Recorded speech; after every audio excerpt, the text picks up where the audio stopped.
All right. Hello, everyone. My name is Diamond Rivera of Diamond Rivera Films, and you are tuned into another episode of Live Discussions with Diamond Season 3. And today, here, I have the amazing, all the way from Florida, the one and only Miss Kery Landia. Yay! Hi, guys.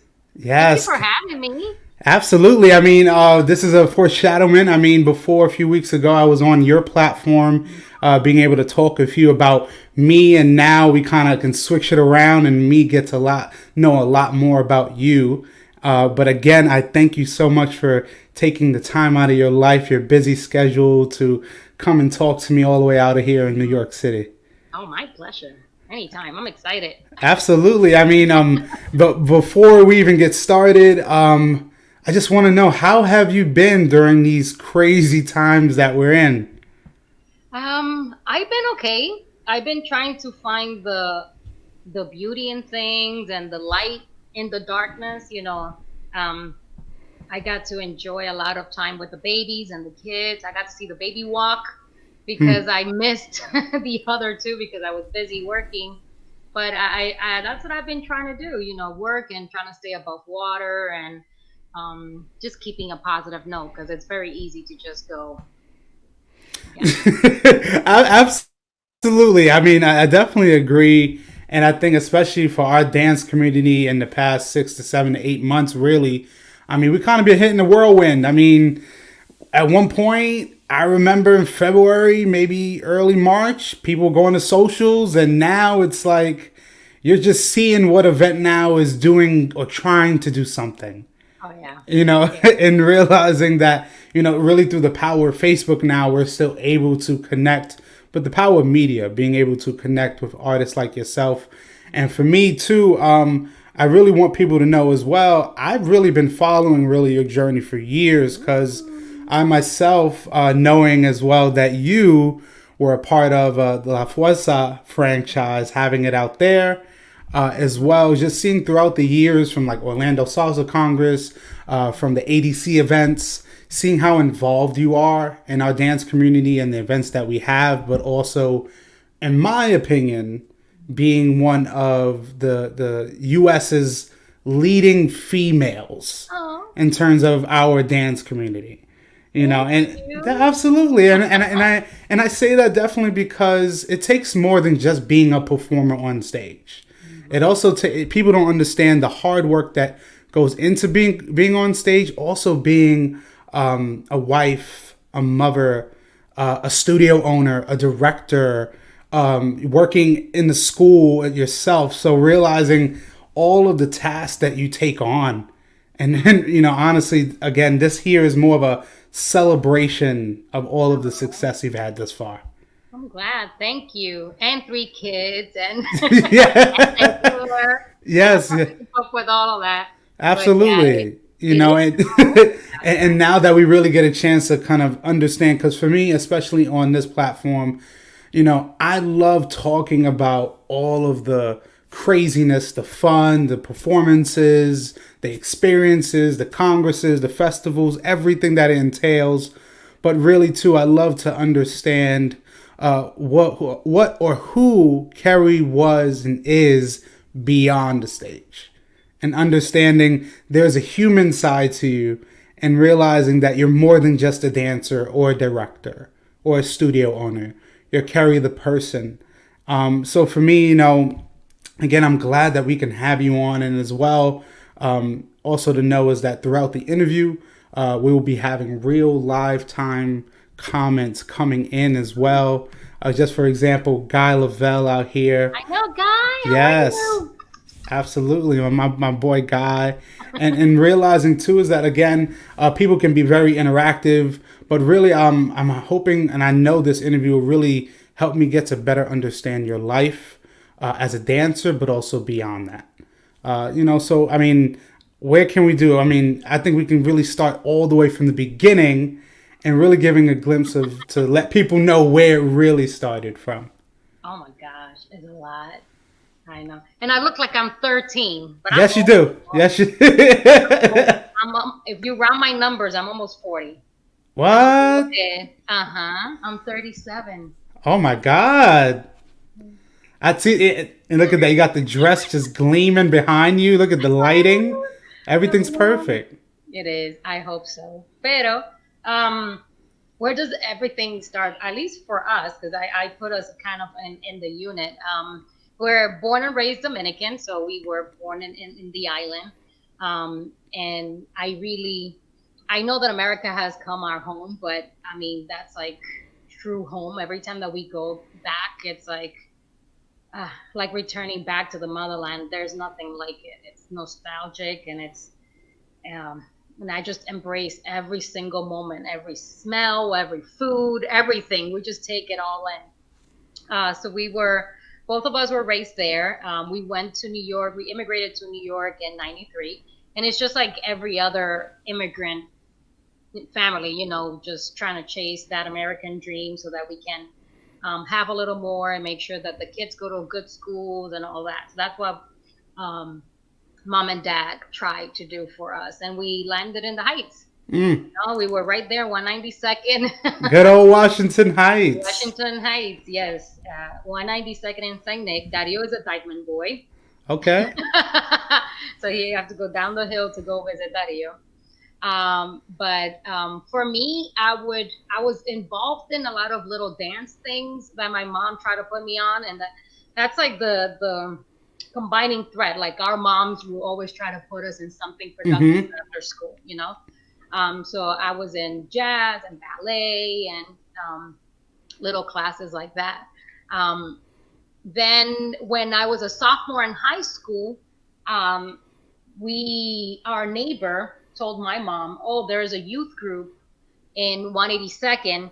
You need to make sure she goes. It's only Dominicans." She said, because I had to like sell it to my mom. Like, Yeah. who's gonna be there? How many boys? Blah blah blah blah blah. And they sold it to her. Oh no, it's about Dominican culture. She's gonna be safe. Blah blah blah blah blah. And we went to check it out, and it was my friend and I and my mom. We went to check out the group, and it was like eye opening to see the kind of stuff that we were seeing. So you got to Mm-hmm. think that the Dominican in New York, and this is what a lot of people don't understand with the diaspora, with Yeah. all of these, Washington Heights became Dominican 80, 90, 2000s, right? But we were basically locked in our house. Like Mm. it's like you were yearning for your island. You were yearning for the tropical climate. You were yearning for the music and the food and everything. And everything that you see in Washington Heights, it's almost us trying to grasp the island. From the Mm. Mai Cacquiao, from the chimichurri down the street. It's us trying to mimic the island because we can't go, we can't be there. So we try to have little bits of it. So when we walked in, that's what we saw. Like, oh my gosh, it's Dominican music. It's Dominican guys and that Dominican girl and all this. So my mom said, okay, you can come, and I'll come with you. So she was there every practice, making sure that I was okay. And she would always sit in the back. So the group was del Conjunto Folclórico de Alianza Dominicana, which is the Mm-hmm. core group of Alianza Dominicana. I was there 97, and I still like to say till the present day because the group is still on in New York. So if you guys want to check it out, they're still there. And the main purpose of the group is to cultivate cultural ambassadors so that we Mm-hmm. can educate everyone else on things about the island, things about Dominican culture and folklore. So we didn't just learn merengue and bachata. We learned every single aspect of Dominican culture, about the carnival, about the religions, about food, socioeconomic history, absolutely everything. Um, and it was a great foundation for everything that led into the Latin scene for me. Because as a bachatera now, when I talk to my students and when I talk to them, I can give them a little bit more than just the Latin scene bachata history. I can Mm-hmm. tell them I have danced with Juan Liguerra. I have danced with Mili Quesada. I know why they use this instrument instead of that instrument. Yeah. I can tell them the history of a particular song, instead of Mm. saying this is Juan Liguerra and like look at the Wikipedia version of it. you know, I can give them a little bit more, and it's golden. Yeah. No, it is, It's and realizing too. No, no, sorry. I wanted to say as well is that I think that's very important that people have to understand too is that especially New York City, with people who know in Washington Heights being a very Dominican oriented area, it is diverse, but it really has that culture. Me now understanding, having a little more information on why that mhm. area looks like that, and realizing that again, people are just yearning for their culture, really, even though And they it can't. didn't look like that. New York was very bare in the 80s, in the height of the crime scene, when you Yeah, had drugs and everything. If you remember, I don't know if you how young are you? I don't I remember. mean, I'm 29, but I've seen and heard many. I know. And that one trade didn't look that pristine like it looks Oh no, now. no, no! I remember. I remember. Very bare, and even the business owners, like, they didn't speak Spanish. It wasn't like you, it didn't reflect your what you're used to. It wasn't Dominicans or even Mexicans. It was like Jewish and Arabs and all that stuff, like the business owners. And year by year Mhm. you saw one little thing changing, one little thing change. And it's like little DR right now, like hookah bar every other Oh every yeah. other, you know. No, no, I definitely agree. But then also, I remember you saying we've talked about it in Alianda Dominicanas that they're actually the dance correlation there, and realizing then you started to meet people, for example, Fausto from La Mm-hmm. Fuerza, meeting him, and Fausto's story was the same as mine. Fausto's mom and grandma brought Fausto in to check out the group because Fausto was actually doing dance. He was doing cheerleading, and he was doing other stuff outside of the group. Um, but he came in the same way. His mom brought him in and say, "Here's a youth group. Stay out of trouble and um, learn Dominican stuff." It was the yeah, same way. And yeah, so he came in and he that's how everything went. And the good thing about the members that were in the group is that we all grew up together. So we yeah, met Fausto when he was about 13, 14. We met his little sister, Dilcia, which is his mom. She would be there, like the moms, every time that we went, "Hey, Ray." Oh, I know, right? Every time it was um, every time that we would go out and perform, all the moms were there, all the little kids were there. Everybody was very family oriented. We were so family oriented that a lot of us tried to find some way to become family, some way, somehow, by law or by becoming somebody's godparent or something like that, And so growing up through the years has been great. He it, through the dance group, he also had that foundation of the Dominican folkloric thing, and which was great too, is that we got to go to DR and do field research in the Dominican Republic. So we got to go dancing at Teatro Nacional in Dominican Republic. That's like one of the main theaters in the city in Santo Domingo. And that was a very special moment. We got to travel to Sosua and see things that we were only learning about in books. We got to travel to the Smithsonian, and we actually have a recording that's in the archives at the Smithsonian Museum, and it's gonna live there forever and ever. So wow. that's, yep, and it's That there. that's amazing. That's again, that's what you said, historical. I Yeah, mean, stuff like that. it was And part of folk life. They do that every year for every single culture. It's almost like a capsule recording of the island and mhm. the culture of the island, and they picked the dance group to be one of those. So we Wow. have a recording at the Smithsonian. It's there. I'll definitely see if I ever get there. I'll definitely look out for that as well. I'll But send it to then, now understanding, like I mean, understanding that you came from Dominican Republic into New York City, how did I mean? Of course, you can say bachata has always been in your life, you. but when did it become more of like a recreational thing of then taking classes and Hmm. evolving from that? Well, actually, bachata for me came more here in Florida than in New York and DR. So in DR it was the rise of merengue. The 80s and 90s was the rise of merengue.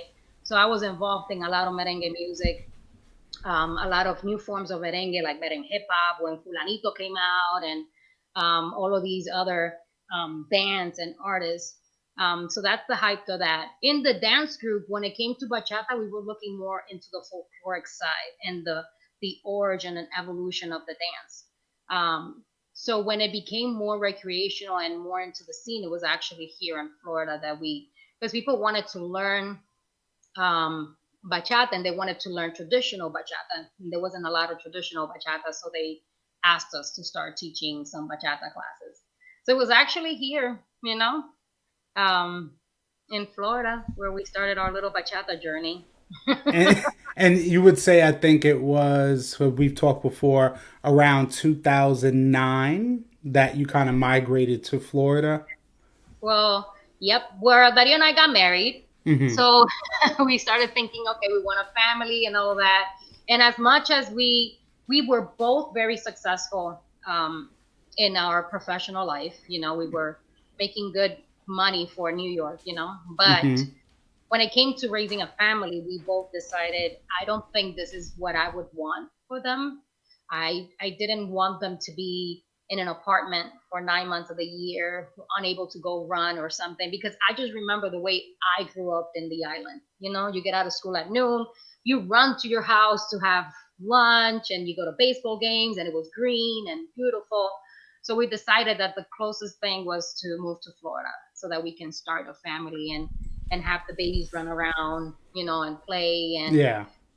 this is like the closest to DR that I can get without moving to the island. you know, that's it. It was us chasing like a little piece of DR, but here, like beaches. We're close to the beach, only 15 minutes away from the beach. The sun is always shining. If it's not raining and pouring and a hurricane coming, Yeah. but And but it's good. I yeah, love it. and honestly, it's a very common story of many of the people from New York going to Florida and really looking for something different. I mean, because us as New Yorkers, we understand like a lot of us love to leave New York. We don't always like to stay in New York. But it's awesome Mhm. that you can have that understanding with your husband and say, where are we going to live that's going to benefit us as a family rather than just benefit us as a business? Oh yeah, for sure. And we are such a close unit, and we're way too outgoing. You Hmm. were kind of mentioning everything that I have, where I'm putting all my hands and all of that. But Yeah. we like being based. Every single sport, there's something here in the house. So if you ever come to Florida, ya tu sabes. There's Yeah. two basketball courts outside right now. There's tennis. We go swimming. We go to the parks. Uh, we fish. We Hmm. love to Okay. fish. Yes, come catch us a shark. Oh So this wow. Okay. we could go fishing. So it is just I couldn't live locked away for much longer. I needed to get out and run and do things. Now, I definitely understand. And now understanding when you've kind of, after 2009, you've come to Florida.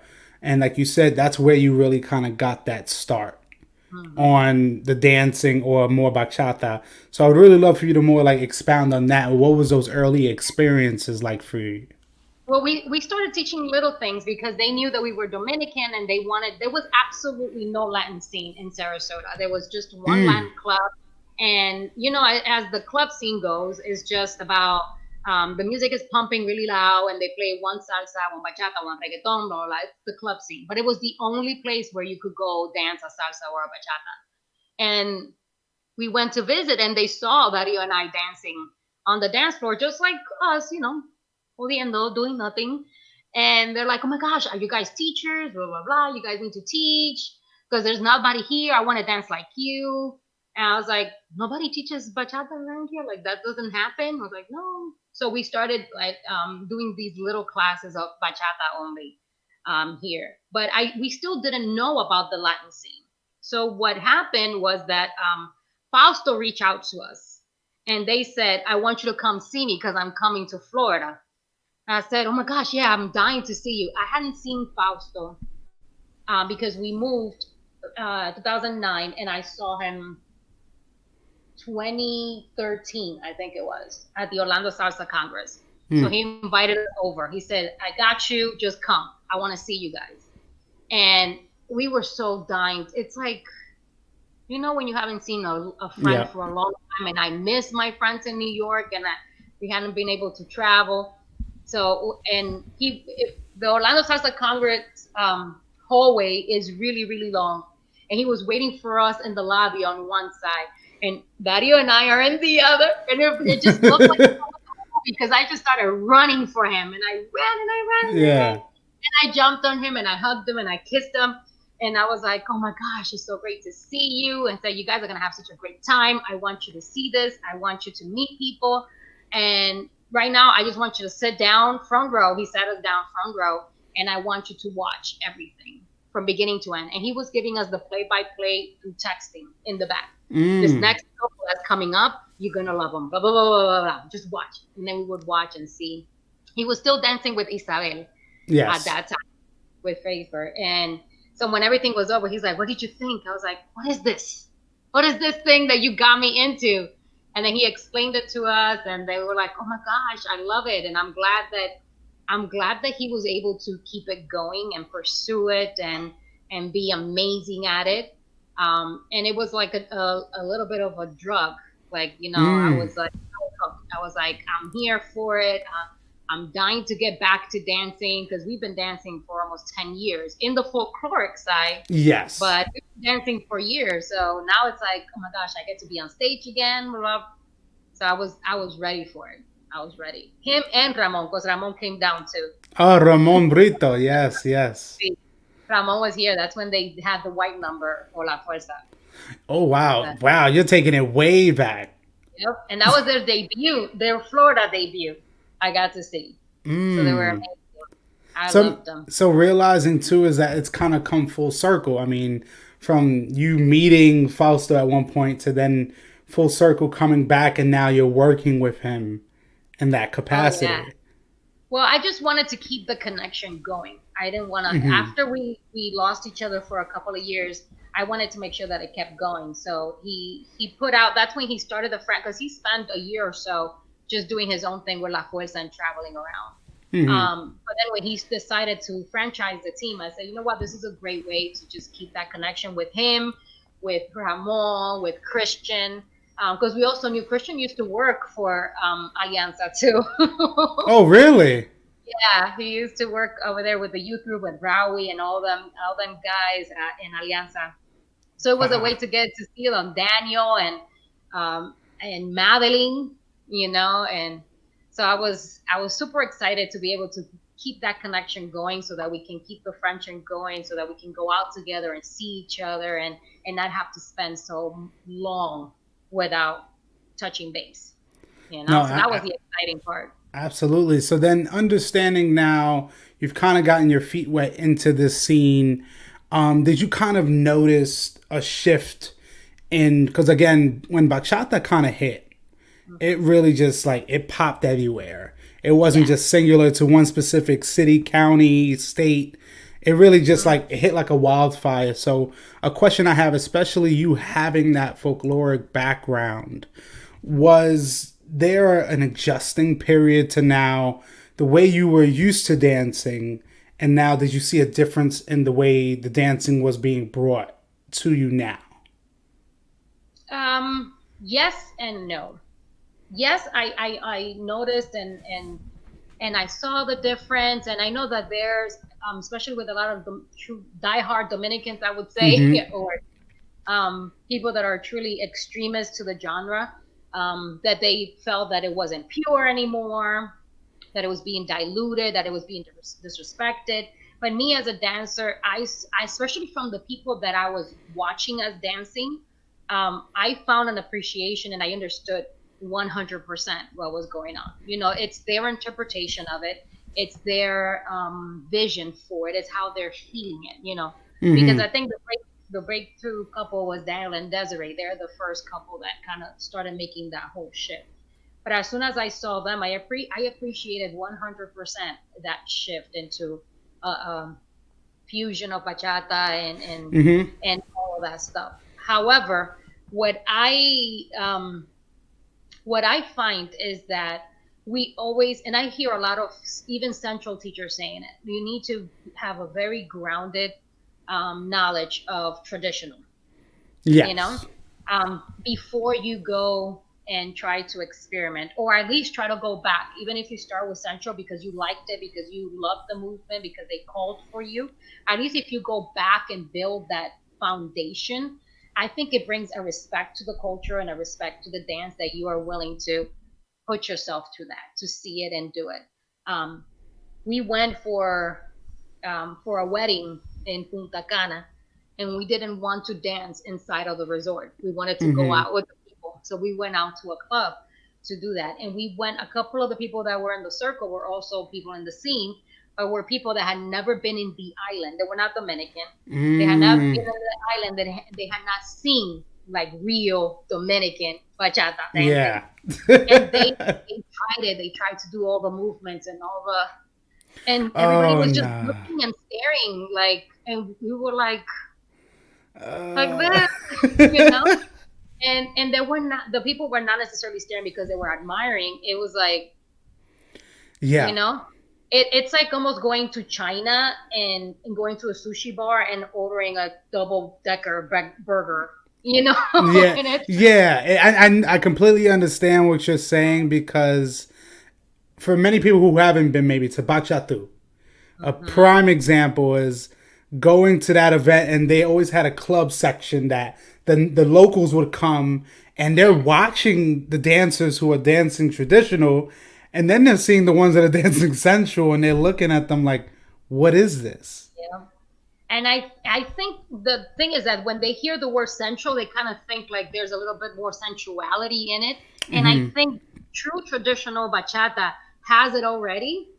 You Yes. know, I mean, I always say that if you start dancing bachata with a significant other, and you don't end up feeling a certain type of way, oh, from London, All the way from from London. British, I love it. Hey guys, um, it's already, if you don't get out of that dance feeling like a certain type of way, like you're adjusting, like, oh my gosh, that Yeah. bachata was hot, you know, like they probably don't understand the sensuality of it when it Hmm. comes to all of this, when bachata traditionally already has it, you Thank know. you. Thank you. That's the problem. And I explained that to someone else too. Like all the other movements that they try to like get close, or the sensuality of a dip. Hmm. In bachata, they find the dip a little bit kind of useless because the point is for you to come up close and enjoy all of this. But as soon as you're detaching and letting go of me, like you're Okay. far, it's gone. That's where you see like true traditional bachata doesn't have turns, doesn't have dips, doesn't have any of that because we're right here. We're Yep. right here. We're lost Yes. in it. Está ñoñao, está, you know, Yeah. Oh and my all that God. stuff. As soon as you detach, it's gone. It's the chemistry is gone. And the other thing is the music, you know, Hmm. like and I love me some remixes. I love here, and one of my favorite ones is John Legend's. I forgot the name of the song, All of but me. All of Me. I love that Yes. bachata version. I love it. So I'm just gonna put it out there. I'm not trashing No. the No. No. remix and all of that, but there's a little bit that is being lost in Hmm. some of these more romantic bachateros like El Torito or even Romeo. Like if you just listen to these songs, like you can get lost in the lyrics, you can get lost in the musicality. Even Juan Luis Guerra, like one of those really old songs of Juan Luis Yeah. Guerra that are more loving with violin and everything, you can you can find sensuality there for sure. It's true. Yeah. Even what Ray's saying, the best dances are the ones that are done with only a basic. Yes. And it sounds so simplistic and minimalistic, but that's really all you need. Mhm. And I think coming from yourself, being a woman from Dominican Republic, coming to New York, understanding the folkloric side and the history, but coming into Florida and then seeing that shift of the sensual and the different terminologies people are using. The key thing you're saying is bachata was always sensual. So you just kind of subjugating it and making it different. It was never Yeah. really different. It was just a fusion of something else. Confusion, and that's why I saw it. And then one of my first questions was, are they going out together? Because I saw the couple, Mm-hmm. Daniel and Desiree. Are they husband and wife? Because he looks like he loves her to death, you know. So I'm just interpreting their interpretation of the bachata. I'm not And I think that's one of the things that some of our aspiring sensual dancers are missing. There's a connection between Daniel and Desiree that you don't have yet with your partner. It might be because you guys Mm. don't share that connection yet. You Yes. know, even if you try to fake it and choreograph it and make it into a stage presence kind of thing, when Mm-hmm. you see Daniel and Desiree dancing together, there's a love that he has for her, and she gets lost in him. And it's more about the movement. It means more when they're doing it together. The same thing with Ataca en la Alemana, and Yeah. they're not necessarily doing sensual. I think I like the way they call it. They call it a more romantic bachata, you know. Mm-hmm. And it's like you're trying your very best to mimic their essence, but you just have to remember that there's a love between these two folks. So I my best advice is for folks to either find that person that you're going to be able to share that essence with so that you can emulate that and it can come out, or at Yeah. the very least get lost in the dance with the partner you have so that you can have that. Because if you're thinking about the next move, if you're thinking about doing this cool turn pattern that you do, you lost it.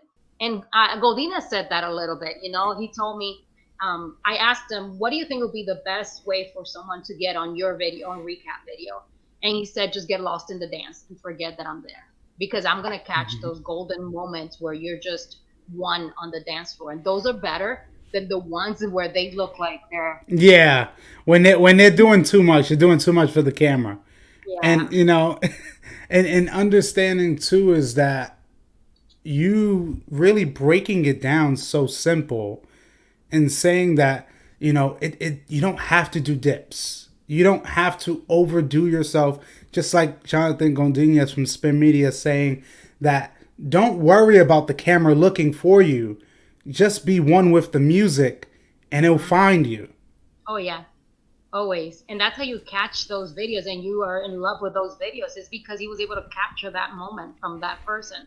And it's not necessarily that you might not feel it to dip that person, that special someone, but I think there is a golden moment and a beautiful dip that you do where Yeah. you're connecting with them, where you're trying to have her surrender to you, or Hmm. you're trying to have that moment with her versus is like, you know, Yeah.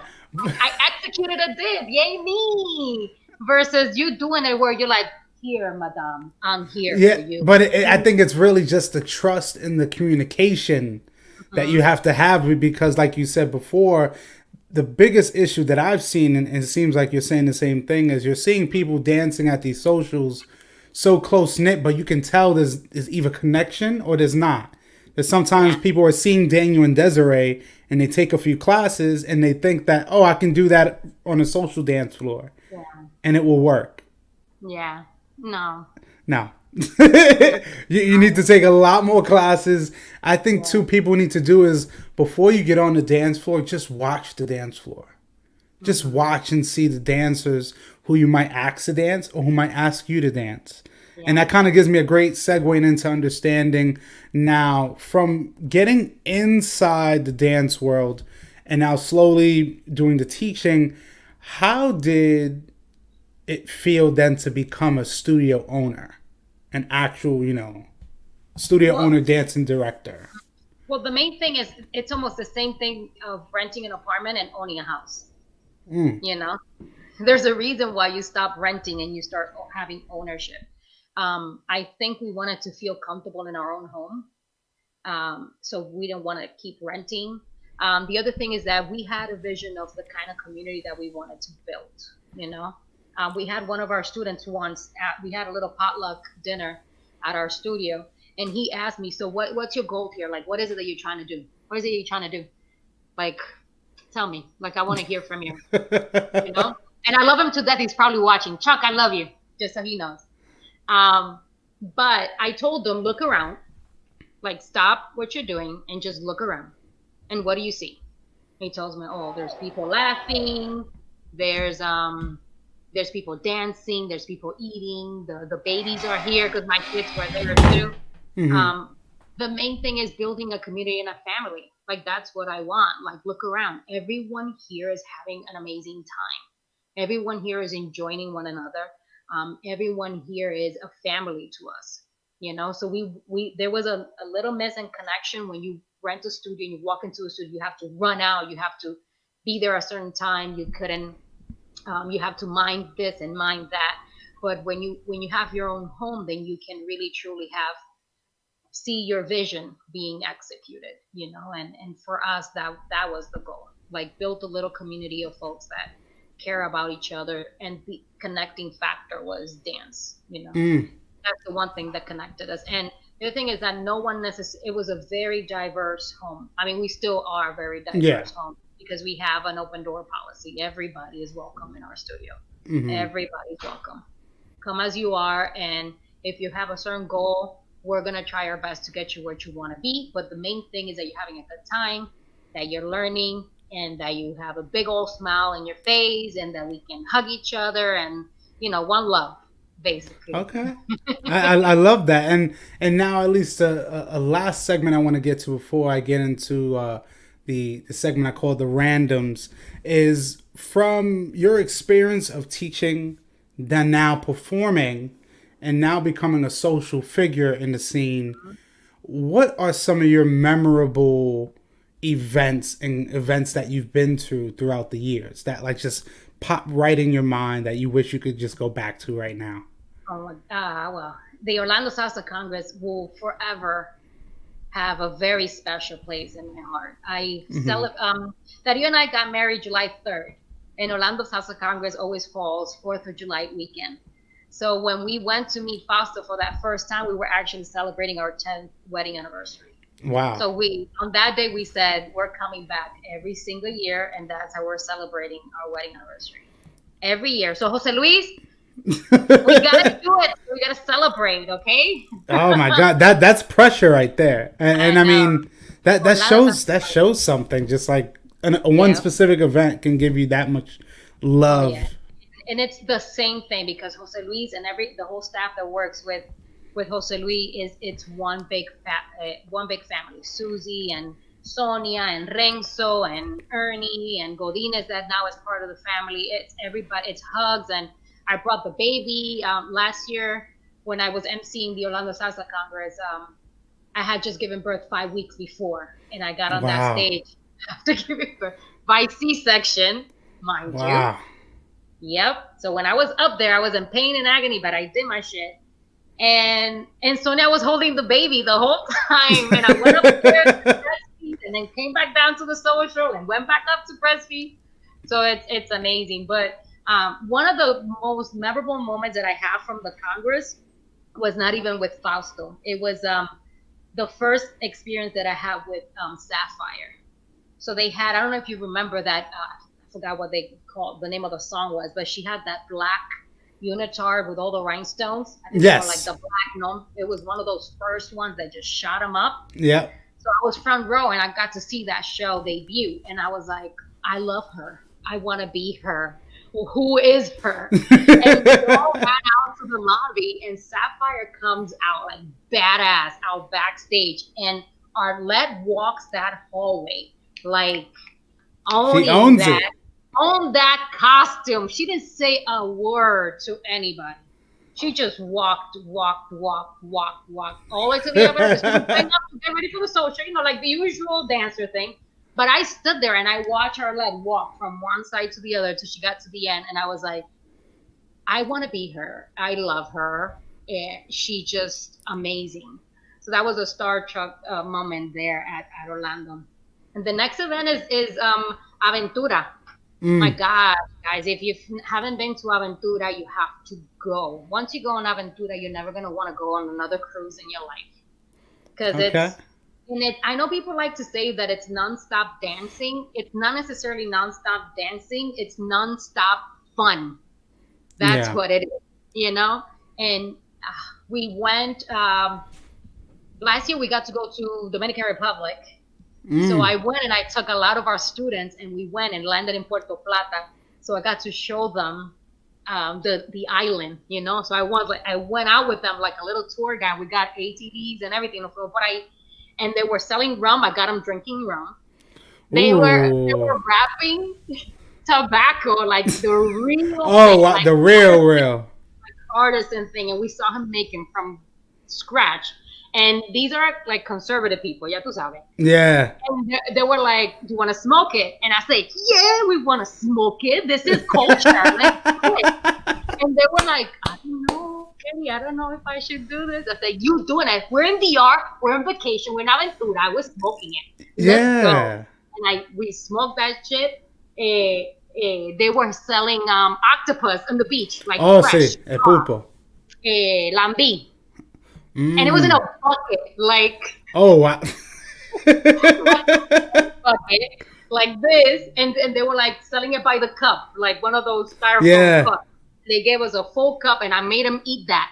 They eat it. Doesn't matter. Like you don't need. Where's the fork? They were asking. He's like, you don't need You forks. don't need a fork. You don't need a fork. Just grab it and eat it. So I gave them the whole Dominican experience. I was like, this is our trip. We're gonna enjoy Aventura this time. Oh, yes. You guys gotta come. The next year should be banging. I'm hoping all of this goes away really fast so we can Yeah. have a nice, safe cruise. And I'm hoping to get on that stage, Moshe. You gotta get Okay. me on that stage with the big boys. All right, so So that I Moshe from Aventura, if you're hearing this, she wants that spot. She wants that chance to be on that stage. with the big boys. So I can Absolutely. I mean, and to be honest, too, even before we go into this new segment, I really and it's I appreciate the contribution thus far that you've given, honestly, because to realize that coming from where you've came from and making a name for yourself in Florida and now working with Congresses and really being involved in that, and then also having the opportunity to be an MC and realizing besides being a dancer, you're an MC, a studio owner. I mean, that's a lot. And realizing that you can still keep a smile and you can still just produce great content. I mean, thank you. consistently, that is definitely something to be noted. I mean, because I've talked to many women in this scene, and the biggest issue they've always said is they see a lack of representation. But in my opinion, there is representation, and I'm seeing it. And it's really is just more about informing the masses and realizing that it's not just because you're a woman, it's just because you are determined to be on that top tier Yeah. of people can say, So I definitely appreciate everything you've done thus far. Thank you. I am very focused. I am very determined. I am working really hard to do that. I appreciate that you say that. I do see a rise in female empowerment. Hmm. A lot of female soloists just putting themselves out there and getting it done and working it. Yes. I don't necessarily want to say that promoters are not giving women an opportunity. It's just that when you have a set protocol, it's very difficult to insert new. I would say that goes for men and female.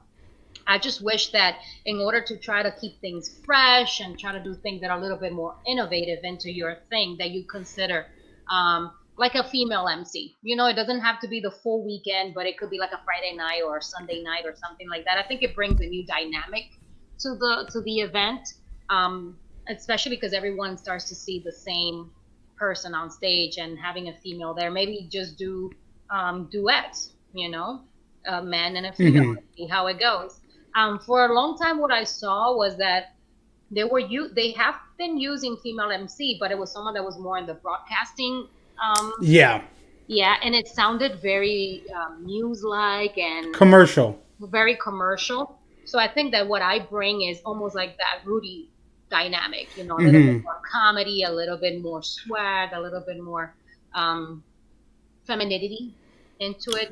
Okay. And so I try to keep it fresh for them so that it doesn't look too formal or too informal. I try to play with the guests and everything to make it as fun as I can for everyone watching. Well, absolutely, and I would say definitely. I do hope Moishe definitely gives you that chance because Let's go. I will you kill know, that stage, man. absolutely. And now I think that kind of helps me now transition into the segment that I call the randoms, which has actually been inspired by yourself of having questions kind of thrown at guests like yourself. Here I have 10 questions, 5 to 10 seconds each answer, kind of a rapid fire. being able to get to know a little bit more about you in a quicker format. So please let me know when you are ready. Dale. All right, favorite food? Oh my gosh, pizza. Okay, New Yorker. Favorite workout song? Satisfaction. Oh, we taking it back. Okay. I like that. I like that. Your dream vacation destination. I can I say DR? Because Absolutely. I mean, I wouldn't. I would hate to waste money on a vacation that I'm not gonna enjoy, and I know for a fact that if I go to DR, I'm gonna have a blast. Oh, yeah. So So, I that's mean, why that's a get. maybe next year I try to force myself go somewhere else, but I have to end up in DR at least once a year. It's Mm, paradise. okay. Let me see. Salsa or bachata? Sal bachata. Oh, wait. I heard the Okay. I'll give I you. think it's just I've been on a craving for onto a little mambo, so Okay. but It's always there. Let me see. The next one would be, what is your spirit animal? a panda. Okay. Someone else actually said that too. I forgot who, but I remember somebody else. Partner work or footwork? Partner work. Okay. And See, I if you love had, what would be your superpower? I invisibility. Okay. Let me see. This next one might definitely get you. Who are three people most influential to you at this point? My husband. He was packing clothes. I was hoping I was trying to dig it in like, hey. trying to get some brownie points. Yeah. My I would say in the scene, Tomas. Mm. He Tomas is very influential. Even if he doesn't realize it or sees it, he Hmm. is. I look up to him a lot. And I would say, I know I'm supposed to pick one person. I would say family. Like there's strength Yeah. in family, and I always look for that strength and that foundation there. So I always lean towards family. I look for them when I need guidance. Nice. And the last two questions will be is, what is a special talent that no one would know? That I do. Yeah.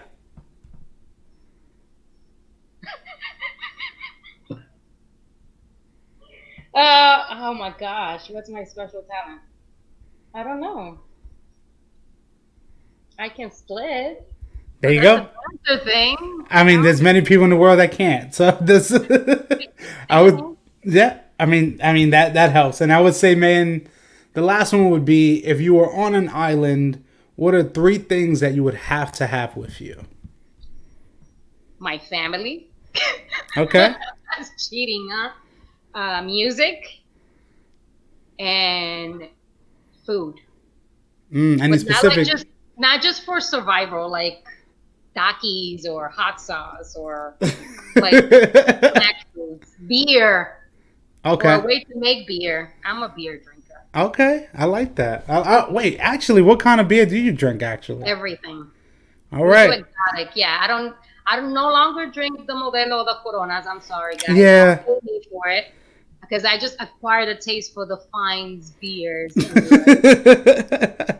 So I always look for the odd and the weird and the ones that we haven't tasted, like Belgium drafts Hmm. and stuff like that. So every weekend we try to do something that we haven't done before. So we go out to the store and we say, "Oh, we haven't done this one. Let's try it," just so we can Nice. go around the world and try all the different crafts. See? But there's nothing like a presidente that I'll Nice. Well, tell I you. mean, I definitely.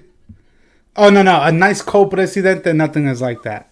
But I definitely thank you at least for doing this brief segment, because it's definitely helped me and others learn a little bit more about you in a faster format. But now, kind of helping me now transition into understanding even with the present day, and realizing how COVID really changed our dance community globally, just not state by state. So for me, I really wanted to know, when this really came about, how did it affect you personally in terms of your studio and your Mhm. dance community? Yeah, well, for us, we lost our studio. We were not able to keep the doors open, sadly. Um, and the main thing that happened with us is that we were able to maintain it for 2 months. The landlord still wanted his rent money. He wasn't negotiating a lower fee or anything like that, which happened to a lot of businesses. The landlords and the electricity was still coming in full, and the water bill was still coming in full, which is something that happens to a lot of small businesses. That's why you see a lot of these businesses closing, because the landlords and the bills are still coming in, even though there is no profit coming in. Hmm. When the first line of stipends were coming out, we didn't qualify because we are the sole owner, so we didn't have employees. So that was like one of the Gotcha. tricky things. So that's another month. That's 3 months that we lost. Then when the other one came by, we it just dried out quick, so they didn't have any more in the bank to give us to be able to pay them for a month. So that was 4 months. So we walked out of there with a huge debt. We had to call it. We had to say, we're gonna have to close the door. Sadly, we could have let it knocked us down and everything, and close for good and fall into a depression. But what we decided is that we're gonna come out of this. We're gonna rise. It might not be today, might not be tomorrow, might be 3 years from now, but we cannot just let it defeat the purpose and the goal. We were fortunate that, just like I said before, because we were both college graduates, Dario has a master and a whole bunch of certifications, ¿Te entiende? That we were professional and that we still kept our full-time jobs. Yeah. But I know that that's not the reality of a lot of people that are out there, and my heart goes out to them. For people that lost their business and were not able to piggyback on a full-time job, that is just a double killer. But at the very least, we had our job, so it was not our way of sustaining us. For a lot of people Hmm. in our dancing, they're Yeah. they're professional dancers because they live and die by the studio. Because they're professionals, and all the congresses stopped. So no one was hiring to go overseas. No one was hiring to go come down to Florida. No congresses, no socials. There was zero money coming in. Yeah. So while we lost our studio, we also felt that there were a lot of our brothers and sisters out there that were probably worse. So we just decided to rise above and keep our head up high and put a plan to see what we can do and what would be the best to do um, to bring it back. The other thing is Hmm. that we have to keep in mind the safety of our family and the Yeah. safety of our kids. We just had the baby. The baby's 1 year old, so he's too young, and I didn't want to risk the life of my child Yeah. for dancing and entertainment. It's very difficult, you know.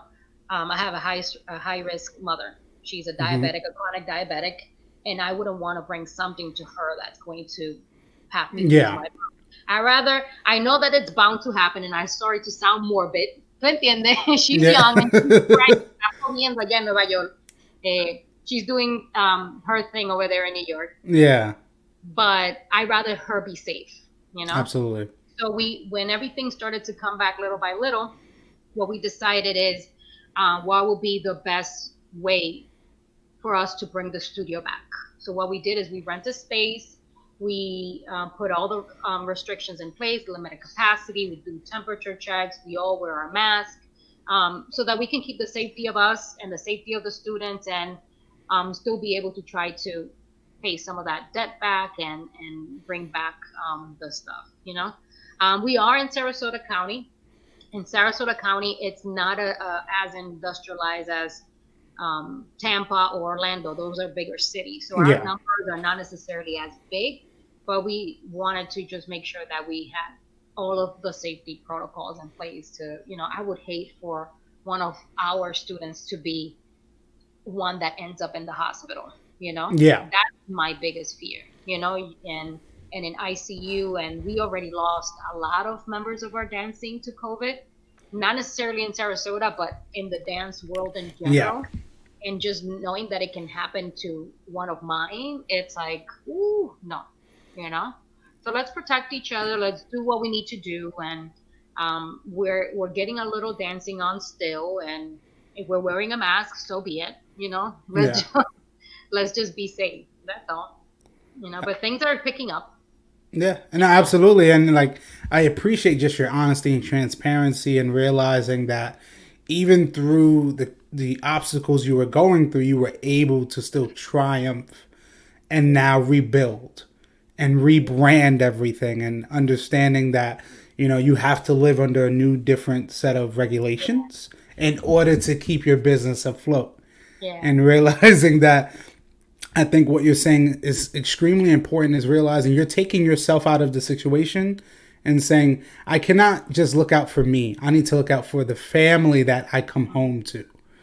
Because, realizing, like you said, again, when people are traveling to your studio, who's to say they're not traveling from different counties and different cities? Oh yeah. So, Yeah, and that's the tricky part. And what we urge everyone is to remember that you're enjoying yourself, and I think Rudy said that also in your interview, because I caught that one too. yeah. Shout out to Rudy. Um, that he said, if you're doing your thing, we're not judging. We're not. I Yeah. mean, it's true. Everyone has their right to their own decisions and choices. But just remember that, for example, if you travel somewhere and you're exposed and you come to the studio, you're not necessarily just putting all the students at risk. You're putting Kery and Dario at risk, and you're putting Kery's child at risk, and you're putting Kery's mother at risk, and all that stuff. So it is okay to sit it out for a week or so. Do your quarantine, do your stuff, but just keep that in mind before taking that little bit of a risk. That's all. No, You know. I definitely agree. And for me too, having this platform, I've been able to talk with a lot of people from different cities, especially about COVID and taking it more serious than we should. Because realizing places in New York, Florida, Arizona, LA, there have been people who haven't been doing it safely, and there have been people that have gotten sick. And realizing, we have a responsibility to our communities. Yeah, and it's not just necessarily getting sick; it's how far it'll go. We Yeah. need, and we have lost a couple of dancers to COVID, and dancers have lost family members to COVID. So their reality is a little different than someone that just got the flu and had it was bedridden for 2 days. It's just we don't know how we are going to be affected by it. So it's better to be safe. Yeah. We're looking forward to everything coming back. Sarasota's tricky. For example, DeSantis just put us on phase 3, and the capacities are increasing. But that in Sarasota, I know that it sounds very shocking to everyone outside of Sarasota, but in Hmm. Sarasota, what it would mean is if the capacity was 10, now it's 20. Gotcha. Because we're still not a huge city. Where you had 20 people in a bar, now you probably have 40 or 50. Mm. Like probably in that local club, the most that people that you would have, I would say, is probably 115. It's not like a New York club where you have 3 floors but you had 3 floors and the basement was crowded and this was crowded and that was crowded. It's a little different down here. But everybody take your precautions and be safe, and because we all want to come back to dancing, and we got Congress coming up. Yeah. Yeah. So I Get mean, caught. I mean, again, my whole thing is just I want everyone to be safe, and to have fun. But again, just think about the fellow person next to you. And now it kind of helps me now transition into the conclusion. And it's been a really great interview that I've had with you, and learning so much about your past, the present. But now, really, my question to you is then, what is the outlook on the future of our dance community, in your opinion? Yeah. I think we're gonna be able to come out of this. We're hardworking people. We're very talented people, and we are very resourceful. For us to whip out a Congress, it's no problem. What I'm hoping is that every single one of the promoter, tries to think about what would be the best way to come back, what could be a smooth transition to come back, um, what sort of precautions can work for us in the scene, and not to rush into just the buck.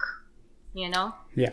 it's if it feels that the event should probably be 150 people, then the event is 100. And then Yeah. 6 months from now, then maybe it's 200, and then a year from now, maybe it's 300. But it's better to give it a slow start, try things out, try different things. I know in New Orleans they were taking breaks in their socials. I think it was every hour or something like that to remind people to wash their hands and to Yeah. sanitize. So I thought that was a great idea. That's a way of being innovative. I know that they were doing in another part um, socials where they had a section just for people that wanted to be isolated. Like they just Hmm. wanted to dance for themselves, and I thought that's a pretty good idea. So then that's what I'm saying, that we're very resourceful, and Yeah. when it's time to come back, I know that we're going to be able to pull through and just make them bigger and better. You know, Yeah, that's absolutely. I it. mean, and learning from you and realizing just that how much of a task you put on yourself, but realizing how successful you've been, especially through your online marketing approaches. I love it. The podcast platform that you have yourself, talking to fellow artists in the communities is awesome because it allows people to just really learn more about their favorite artists. Hmm. I mean, either it be videographers like Jonathan Godinez, uh, Gladys Franco from G Franco, the Hmm. list goes on. So being able to talk to someone like yourself and kind of pick your brain, and we're networking and doing the same, it really means a lot because we realize during these last few months that sometimes people just need to listen to some positivity, Oh yeah. listen to someone's story because you don't realize how much someone's experience can really help you. Oh yeah, for sure. I'm glad that we were able to start up the new outlet, I would say. I have a journalism background too. That's what part of my professional degree. So I was eager to be able to tackle that and put that out there and interview some of my favorite people in the world. Some folks are doing online learning, which I think is great. It's their outlet. Some people have um, done photography and gone out to the Hmm. parks and photographed. And so I'm very glad that as a community, we've been able to be very resourceful, and we've been able to find other ways to bring some joy and happiness to our lives, in these dark times. I think that's great. I am so happy to be able to talk to some of these amazing people like Billy. I Yeah, love Billy having the Fajardo. conversation with Billy and Jonathan, and I'm glad that people get to see the behind the scenes of what makes them them and what makes their talent so special and unique, because every single story is very special. It is, and Hmm. especially this interview here that we've had has been really inspiring, really insightful, because understanding that your journey from where you've started to where you are now currently, and how much dance has affected your life for over a decade plus, and realizing that all the opportunities you have, it brings your family together, and even Hmm. during our crazier times you can still give the joy of dance to other people. And I've definitely had a pleasure of having you on, but at least before we go, and you being able to give us some contact info for myself and the audience where they can reach you, do you have also Sure. any last minute words for myself and the audience? Well, you guys can find me on Instagram, Kery Landia, all the way, and Facebook, Kery Landia too. Our studio is DK Dance Creations, so you can find it. Just put the .com, and that's about it. Um, just stay positive, guys, and Yes. live and have a good time. You know, uh, and it's not just a dance good time. Play video Yeah. games and go for a run. Challenge someone to a dash or something. Turn your hair blue. Try something new. Watch YouTube. I watch a lot of YouTube. I have a lot of YouTube people, and we have a YouTube channel. I'm trying to get. I started the YouTube channel with all the stuff that's been going on, and I'm trying to get to just 100 followers. So you could go on DK Dance Yes. and follow it. Um, Absolutely. I might give a bottle of rum to my 100 subscribers, so make sure you subscribe and like, and I'll send you a bottle of Rugal because Okay. that's how we Dominicans do, you Yes. know. And I'm eager for all of this to be over so that I can come over wherever you guys are and hug you and kiss you and have a good time with you, dance some really good bachata with you or mambo or whatever it is. Yo le doy la kizomba, yo le doy el mambo, yo le doy la chacha, yo Oh. le doy a toda esa mierda. Whatever it is that you want, I'm there for you. Hasta la juca, you know? I'm like Carlos. Carlos salta por ahí. ¿De qué lado que tú ves Yeah. Carlos? Ahí está la juca de Carlos. So I'm the same. Okay? I love it. And maybe we'll see each other at the Aventuras Dance Cruise. Yes, I'm absolutely. going, That's and I'm definitely going. next year, 2021. They're Going going to to Jamaica. Ocho Rios, Jamaica, and Jamaica. so much more. And honestly, I've had a wonderful interview with you, Kery. I've been able to really just pick your brain for the last few months and learn a lot from you. I definitely admire your platform and what you've been able to give your guests. You've been able to give the people that follow you, and I'm grateful that we could have this time to dialogue and discuss and build with one another. And again, everyone, please go follow them, DK Dance Creations, on YouTube as well, on Facebook. If you have any more information or any questions for Kery, definitely shoot her a message and she'll definitely get back to you. But again, thank you so much, Kery, for having this opportunity to talk. Again, this is our first interview, but it definitely won't be the last. And I'd love to talk back with you in the next in the next upcoming months, just Sure. to check up on you and how the studio's going and how your world is going through all of this craziness. That though always. It was a pleasure. I'm honored. Thank you so much. Absolutely. Thank you so Mm, much. Thank you, thanks everyone for that's been able watching. to tune in, and we'll see you guys again. And again, stay safe, everyone. Have a great upcoming weekend, and we'll see you next time. Bye. Bye, everyone.